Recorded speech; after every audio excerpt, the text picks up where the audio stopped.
Hello hi అందరికీ welcome back to our channel. ప్రతి మంగళవారము శనివారము వేణుగోపాల స్వామి గుడి వద్ద హనుమాన్ చాలీసా భజనలు జరుగుతూ ఉంటాయి. ఎప్పుడూ వినటమే కానీ మా భజనలలో పాల్గొనడానికి టైం అస్సలు కుదిరేది కాదు. ఖచ్చితంగా ఈరోజు వెళ్ళాల్సిందే అని చెప్పేసి టైం కుదుర్చుకొని స్వామివారికి పూలదండ, తమలపాకుల మాల ఇలా ప్రిపేర్ చేసుకొని తీసుకొని వెళ్ళాను. యాక్చువల్గా అయితే నాకు ఈ పూల పేరు ఏంటో కూడా నాకు తెలియదు, కానీ బాగున్నాయి చూడటానికి. మాల కడితే స్వామివారికి చాలా నిండుగా కనిపిస్తుంది అన్న ఉద్దేశంతో కడుతున్నాను.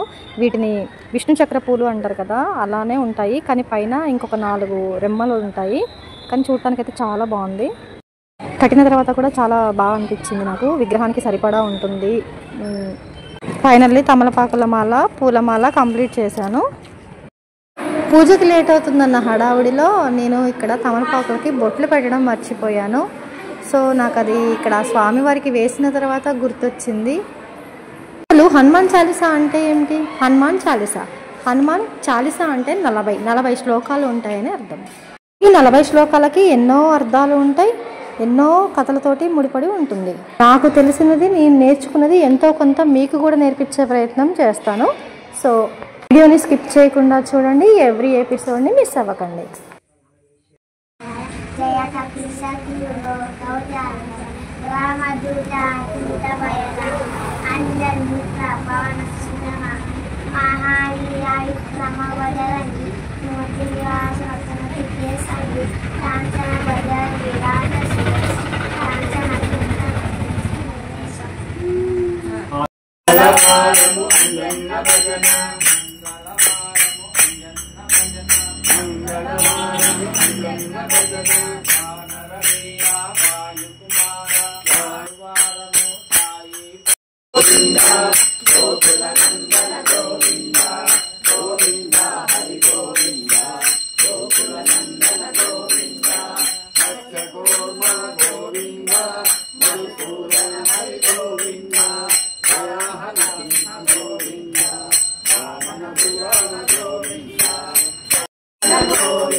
యాక్చువల్గా అయితే మంగళవారం రోజున ఆంజనేయ స్వామిని పూజిస్తారని తెలుసు.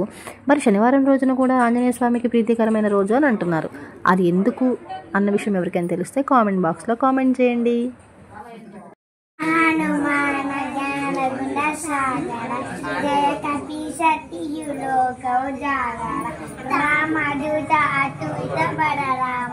అంజరి ముట్ర పవన సుతరామ మహాయాయుక్రమ భజరంగి కుమతి వాసన కుమతి కేసంగి కాంచన భజరంగి రాజ శివేశ కాంచన కుందన కుంచిన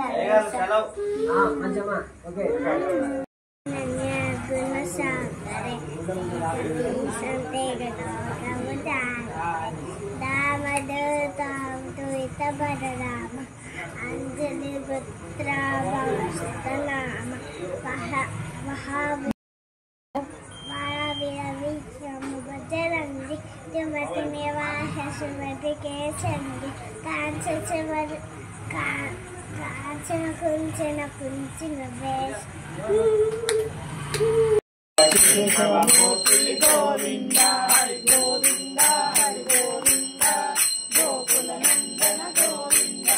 వీడియో మీకు నచ్చినట్లయితే లైక్ చేయండి, షేర్ చేయండి, సబ్స్క్రైబ్ చేయండి. Thank you.